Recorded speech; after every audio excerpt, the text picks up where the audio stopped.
Good morning, everyone. Welcome to Indigenous Health Topic. Yat ehebene she chudi jackson chia. Tulich in shlong but I think Bashin na kaide na chase consoi dashanala 8 denanshle.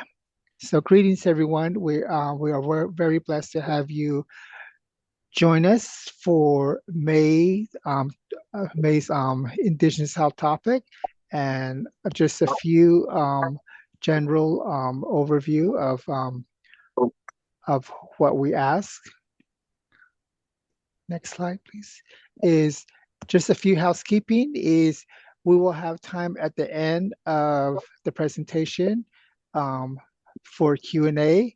Please put your questions in the Q&A chat box, and we will pull the questions out at the end of the session.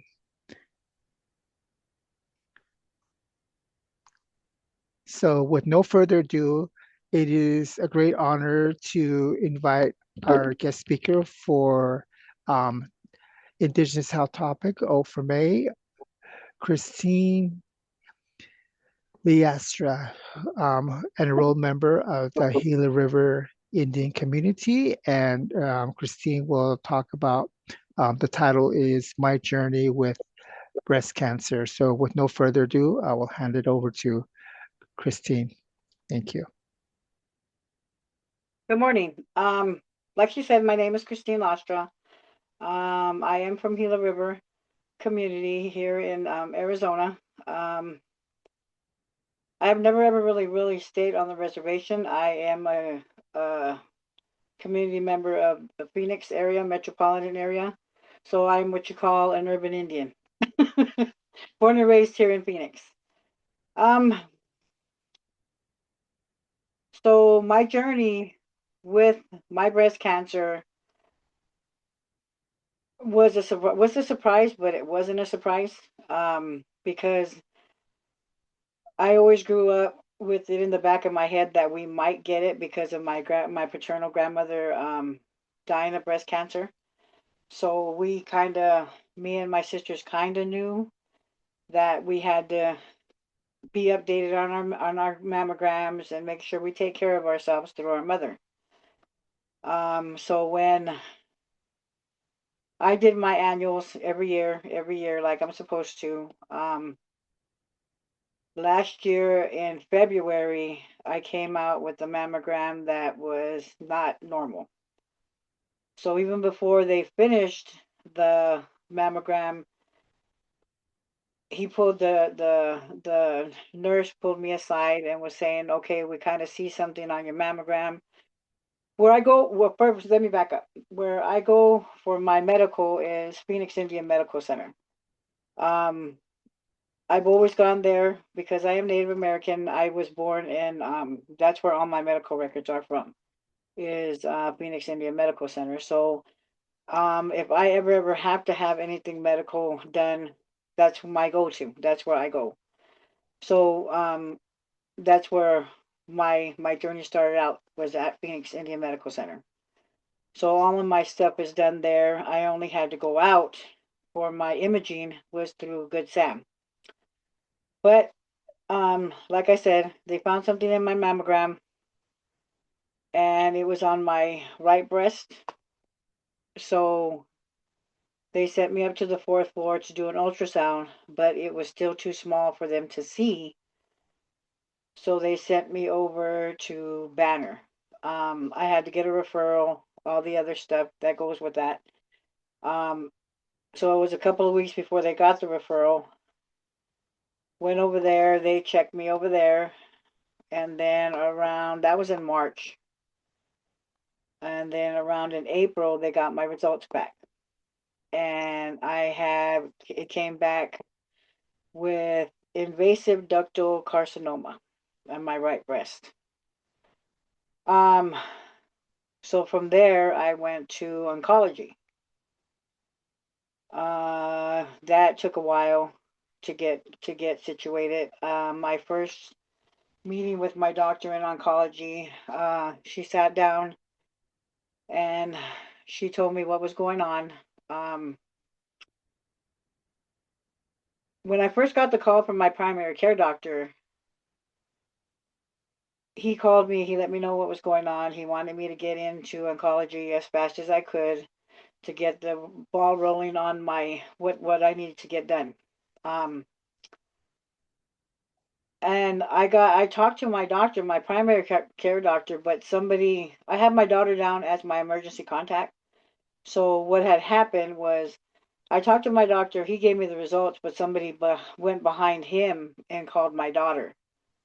And I was trying to wait to tell my family what was going on before I actually told them. I wanted to make sure I knew what I was talking about, you know. But that was blown out of the water when somebody called my daughter. And my daughter flipped out, got upset, was crying, so I had to kind of calm her down. Um, I really, really didn't know how to react to the information that they were giving me, you know, because as soon as everybody hears the word cancer, they all start crying. You know, they were getting upset. They were crying. And I'm sitting there thinking to myself, how am I supposed to be feeling about this? Am I supposed to be afraid? You know, where are my emotions supposed to be at? You know, so it wasn't really. I don't know if I was in shock or how I was supposed to react to this information. You know, but my main goal in that area was to keep my children calm. I didn't want my children flipping out on this information. You know, and that's the first thing my daughter did. You know, we were driving and she just started crying, you know, so we had to pull over and I had to calm her down. I told her, you know, let's just stay on track here. Let's go and find out what's going on and we will go from there, you know. So I have a really, really good support system. My family, um, the only family I have left are my children, me and my children and my nieces. All my sisters and my brother have passed away. I don't have my parents here, so it's just mainly me, the elder, and then all my nieces and my children, right? So they tend to come around me and protect me more because of the fact that I'm the only elder in our family. So when anything happens to me or I have to go to the doctor or whatever, I have my whole load of family coming with me, you know. So when I found out this information, it was me, my daughter, my oldest niece on my little sister's side, and her sister. So, and my oldest son was here, but he said, no, I'll let you girls go. You guys just let me know what's going on.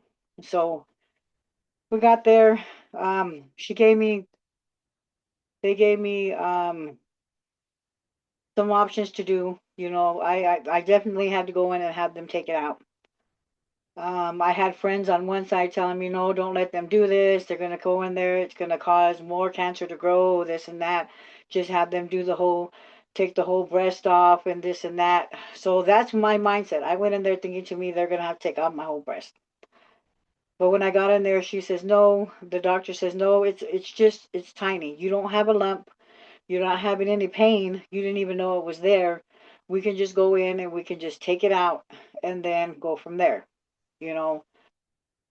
So that's what I did. They had to go in. I had to go to imaging through Banner Health, and they had to put a little wire in my breast to show the doctor where they had to go because the lump was so tiny. Like kind of like point it out to pinpoint it out, and then I had to wear that wire in there until my surgery. So went in there. They did that. Um, the next day, I went in and they did the lumpectomy. They took the little piece out, and it was so tiny. It was so tiny that they told me that if they got the whole thing out, I wouldn't have to do radiation. They gave me the options, you know. So I went in before they did my surgery. I went in. They told me and my nieces what they were looking at, and they showed me the X-rays of it and how tiny it was, and they were pretty sure they could take the whole thing out. If not, I would have to do radiation and or chemo and radiation.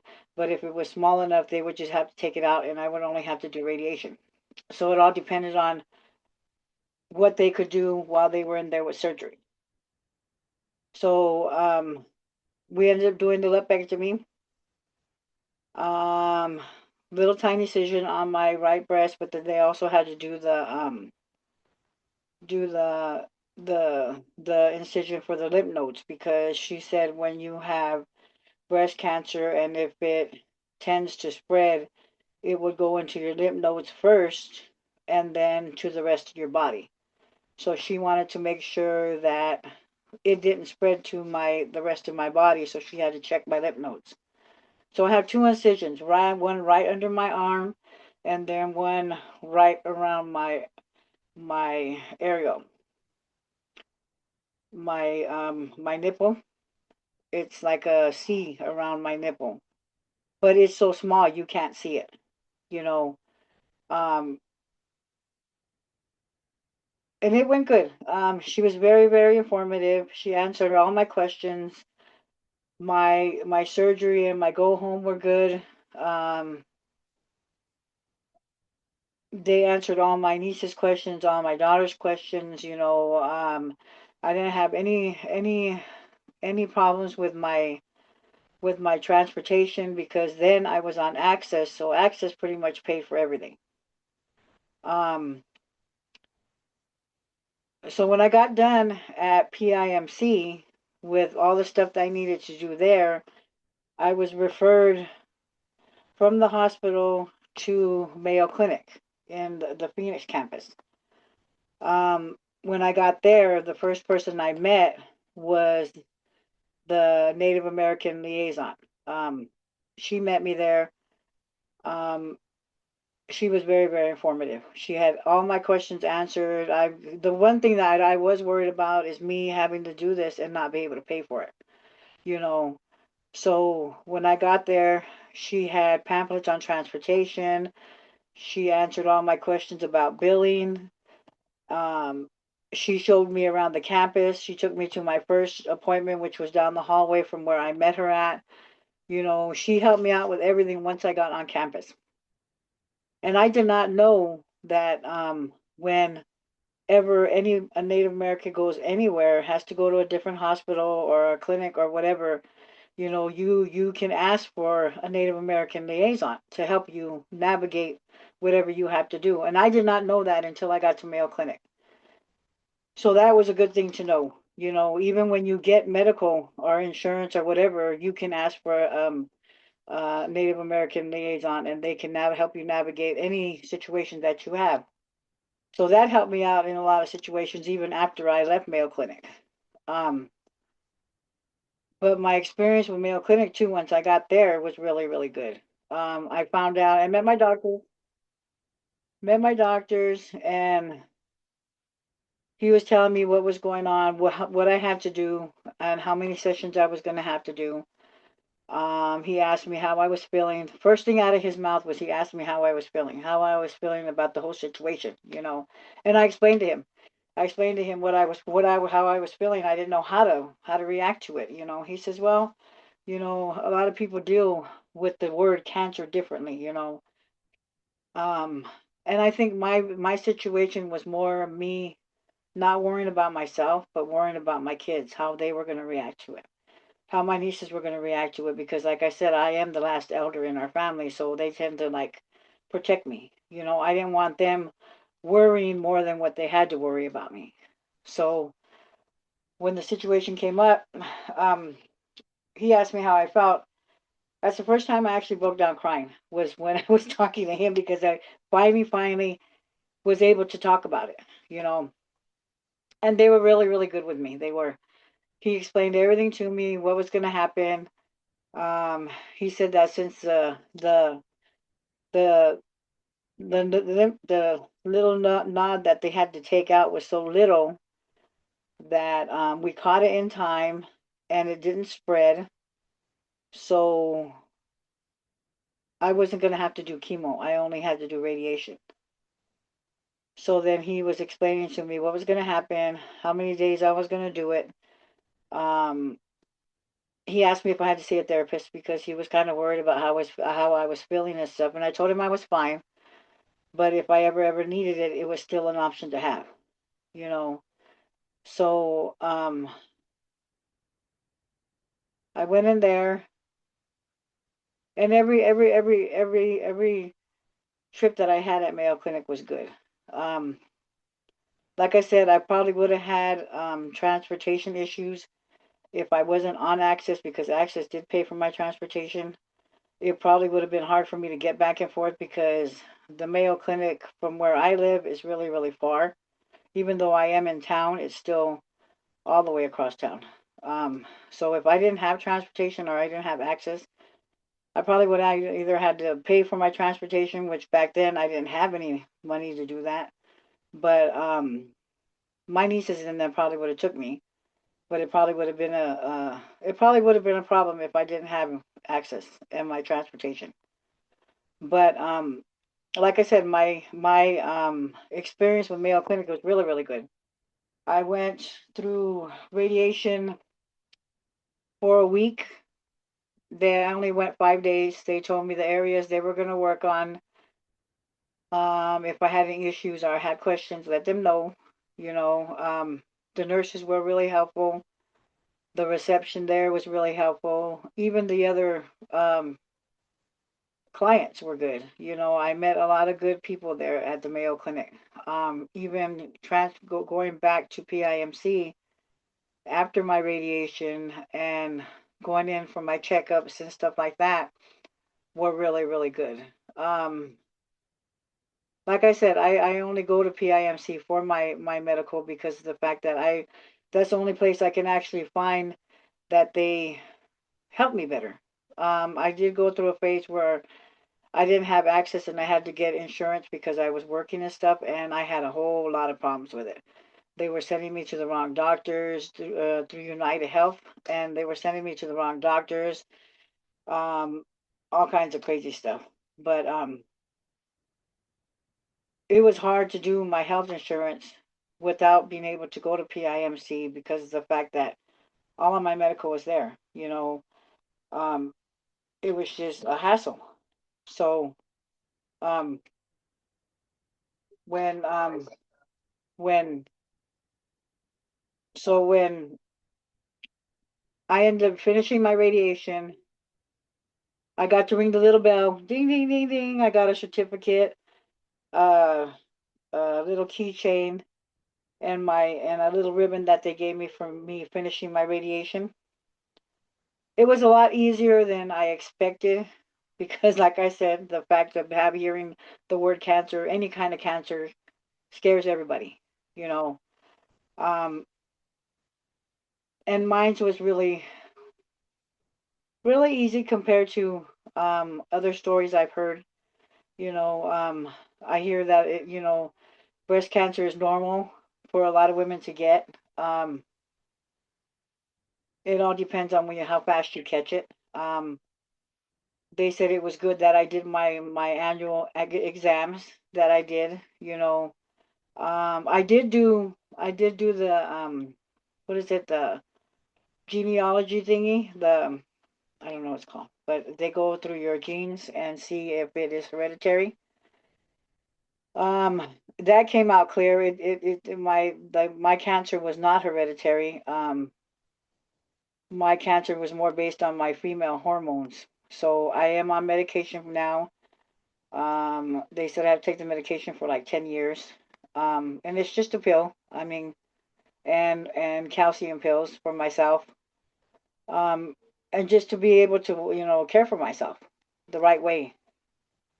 So I'm doing that now. I still after all of this and my last radiation thingy, I had to go back to PIMC for my oncology checkup. And when she was doing my breast exam, she thought she felt a lump on my left breast. So I'm thinking to myself, oh my God, don't tell me I'm going through this whole thing all over again. Luckily, when she sent me back to Banner to get the imaging done, he was saying, no, Christine, we can't find nothing, which was good. I was really at ease after that. I was worried about it because I wasn't ready to do all this all over again, you know. Um, but my situation with it and all of the stuff that I've gone through has been really, really a good experience. Everybody was really, really helpful. They still are. I'm still going through my checkups with them through PIMC, and I think I have my last checkup with Mayo coming this June, and then that'll be my last checkup for I think about a year, he said, after that. So I just got my surgery done in May, last May, I think. May or August, one of those. But it was kind of an easy process, a lot easier than I thought it would be. Um, More emotional than anything. Um, because of my children, you know, and I didn't want nothing happening to my children and how they were going to deal with it. Um, I truly do believe that if I didn't have PIMC there, I probably would have had a lot of problems. Um, but that's my go-to is PIMC. I don't have any insurance at this time because of me going back to employment. I am trying to um, find insurance that I can use and still go to PIMC. I don't know how that works. So I am going to meet up with somebody at PIMC before my doctor's appointment in June, I think. I go back to oncology over there in June, and they're going to send me to somebody to see if I can talk to somebody about getting insurance that'll work with them instead of me having to go somewhere else. Because I really don't want to do that. And for that matter, um, I think that I think I have a lot of worries when it comes to me having to go elsewhere for my medical because of the fact that I've always gone to PIMC. Um, and my journey has been really, really easy, I guess, with my breast cancer. Um, I have good service at PIMC. So like I said, I'm still going there. I'm still having my checkups done. They're still checking me monthly to make sure nothing is happening with me because I'm still new on my medication. Um, and that's it really. Mainly, I don't have any issues with my breast cancer. I have some pain in it. And when I did talk to them about it, they were saying, "Oh, that's normal because of the cartilage or the nerves and stuff that you have in your breast. They had to mess with when they did the surgery." So I guess that feeling is always going to be there. It bothers me sometimes. Sometimes it doesn't. It all depends on, I guess, what I'm doing. But she said that pain's always going to be there, and it's like nerve pain. But other than that, I've had a good journey with this. I mean, it's just good that, and I'm blessed that I caught it in time before, you know, it got worse. So, and then my transportation was good. But like I said, I had access then, so everything went a lot better for me. But now, as you know, if it happened to me now, I probably would have issues because, like I said, I don't have insurance right now. So, and I'm in the process of trying to get that situated. Um, I think I talked a little too fast. Um, my journey through that was, you know, easy. Like I said, um, so, and I didn't use up all my time. So,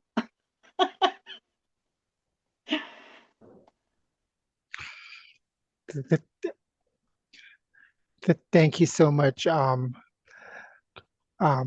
Christine. So, just a quick question. Since we have individuals from across the country that are on the call, can you explain a little bit about PIMC? I know it's the Phoenix Indian Medical Medical Center. Center, but can you Yes. explain, like, the different services that you had utilized while you were there? So PIMC is basically a Native American hospital that has been there for like 57 years, probably even longer, because that's where I was born. and it was basically a medical center for Native Americans to go and get any kind of medical issues that they needed to done. Um, they have everything there: dental, eye clinic, pediatrics. It's basically a hospital, but it's for Native Americans basically. And depending on where you're coming from, they you come in through the reservations, off of the reservations to this medical center to do certain things that you can't get in the clinic on the reservation. So if you have to come in for surgery, anything like that, they direct you to PIMC, and that's where you get your stuff done. If it's too advanced for PIMC, then they refer you out to a different medical hospital. That's what PIMC does. So when like I said, when I with my breast cancer, they couldn't get the imaging right for my right breast, so they had to send me out to Banner Hospital in order for them to do it because their stuff is more advanced. But PIMC is just basically an Indian hospital for Native Americans to get better medical off the reservation.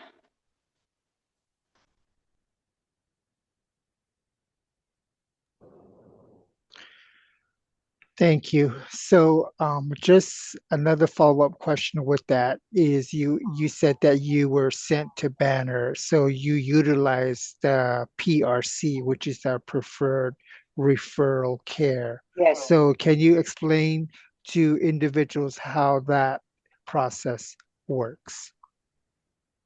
Um, the way we get our referrals is we have to see our primary care doctor. So when I went in and I did my annual mammogram, they found a little lump there, and it was just a tiny little like needle point on my X-ray. And when they sent me to ultrasound upstairs, they couldn't pinpoint it on my breast. So then I had to go back to my primary care doctor, and the only way we can get referrals is through our primary care doctor. They have to send the referral out to the hospital. The hospital has to okay it, and then from there we get our stuff done, and then we go back to PIMC. Kristen, we also have one more question. How did the Native Navigator help in your journey? If someone She was doesn't very, have a Native Navigator, do you have any recommendations for how people can advocate for themselves as a Native patient? so that was a big surprise to me when I got to Mayo Clinic. Like I said, she was the first lady that I talked to. She was there. She introduced herself to me. She explained to me who she was. Um, and that's the first time I've ever heard of them. She says, yes, whenever you do any kind of insurance or whatever, always are you and you don't understand it, ask for a Native American navigator because they are supposed to have one for you guys whenever we go somewhere else. For me myself, my parents always raised me. If you have questions, ask them. You know, if you're not sitting right with something, don't do it unless you are set okay with it. If you're uneasy about something, ask questions until you understand it. And I think that's why I took my family with me because I wasn't unsure what I needed to do. My friends telling me take the whole breast off while everybody else is telling me, oh, this is the way you should do it because it's going to come back and all this other stuff. If you leave your breast on, it's still in there. It could spread. All kinds of other different stories were going around once they found out my situation. So when I got into the doctor, um, and we did the sit down for my surgery, she explained to us, that it was that tiny where they could take it out. So that's the way we went. But um, for me myself, I always have my children and my nieces to go with me. So if I don't have the questions to ask, they always have questions to ask. Take somebody along with you because going through something this emotional, I guess you could say, you're not sitting there with the right mindset. Your mind is all over the place. Oh, what am I going to do? How am I going to how well, what am I going to do with this? What's going to happen to me after this? So your mind isn't in the right place to ask questions. Always take somebody with you. So that way, if you don't have the questions, then they might have them, or either just ask them, hey, if I come back and I have questions, can I call? Can I, what can I do? Who do I talk to if I have questions? Type of thing.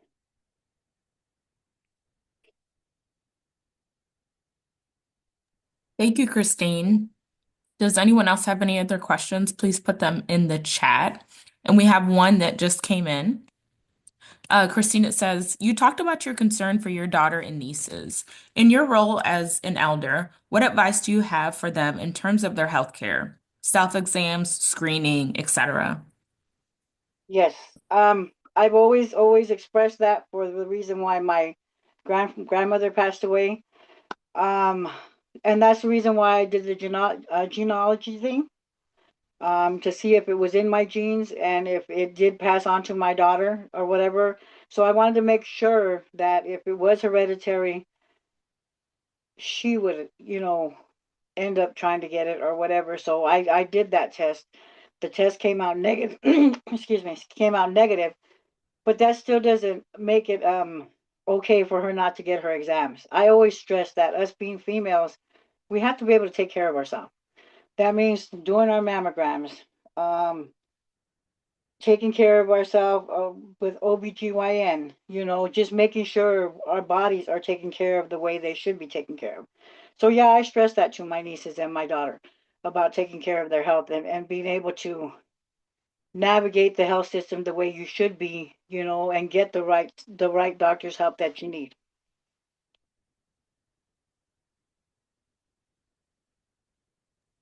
Thank you, Christine. People are just saying thank you for sharing your story and allowing them to listen. They really learned from what you've shared today, and they agree that having a second person with you is very important, and another person to help you remember the information. So, Yeah.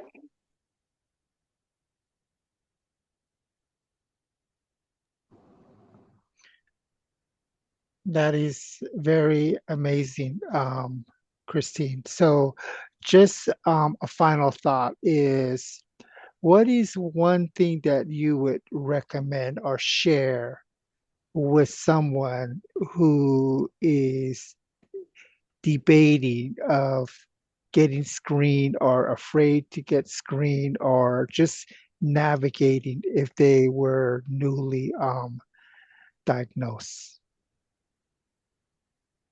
That's funny you ask, because I had a friend of mine's, when I shared my story with her about me, what I was going through, she said, "Oh my God, I'm going through the same thing. I have to go see a doctor to get the imaging done." And I explained to her what I had to go through. She had to do the same thing. I ended up going with her because she didn't have nobody to go with her, so I ended up going with her.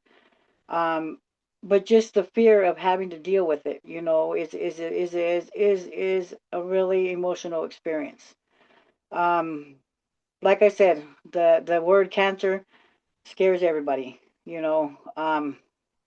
So I did end up going with her. Hers ended up coming out negative, but it's just the initial getting over that hill of being afraid, you know. Um, we can't let fear control us in any situation. If things have to get done, they have to get done, and especially with your health, it has to get done fast, because if you wait too long, then God forbid, it can't be fixed. So, and I think that's what happened with my grandmother. She was not taking care of herself, and that's why she passed away from her breast cancer, because she wasn't going to her exams. She found out she had breast cancer, but she just wasn't taking care of herself. And back then, they didn't have all the technology that we have today. So that could have played a big part in it, but one never knows.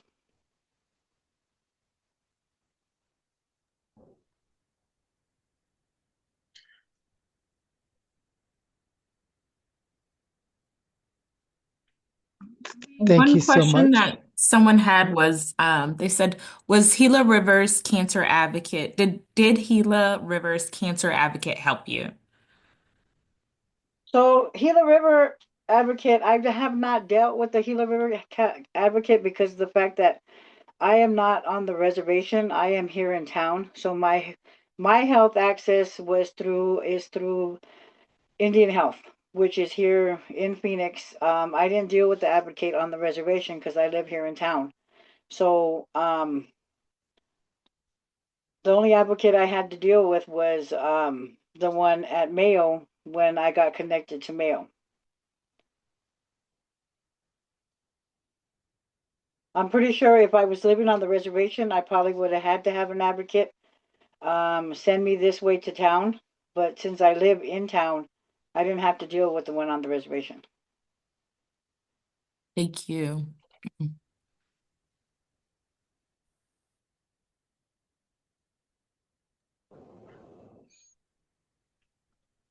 Are there any more other questions? This is such an amazing and powerful session since you are sharing from your personal lived experiences, and just sharing it with us is very commendable. So I think there is just there was like a question, but it's did did you like encounter any discrimination while you were going through this journey? I myself, my character, and me and my character, I don't think I see discrimination because I wasn't raised to see that, I guess you would say. My parents always raised us to treat people as equals. You know, I've never ever really I've been discriminated against. Um, Me, as old as I am now, sometimes in my job situation, somebody will say something, you know, but um, I don't deal with that often. Um, I guess because I don't let myself see it, maybe. But that my personality does not. Even if I were to come across it, it would. I don't think it would bother me. I mean, because I'm not. I wasn't raised to deal with that. I guess I don't know.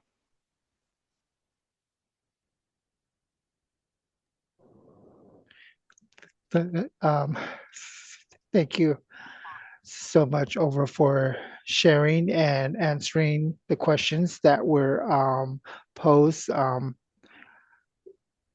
from the attendees. So please make sure to um, complete the short survey. Um, and this is just to provide feedback. And with that, we just want to give a huge thank you over to Christine over for sharing. Um, and then also just to thank each and every one of you all for joining us, and to make sure that you please complete the survey. And with that, our next Indigenous Health topic will be on June 19, 2026. And I'm currently in talks with identifying a speaker. So the Indigenous Health topic is held on the third Friday of every month. And it's if you are interested in sharing about what's going on in your community around Indigenous health, please feel free over to reach out to me as well. And with that, we just want to say thank you very much, and thank you to Christine over for sharing your amazing journey with us. Ahiahatla. Thank you for having me.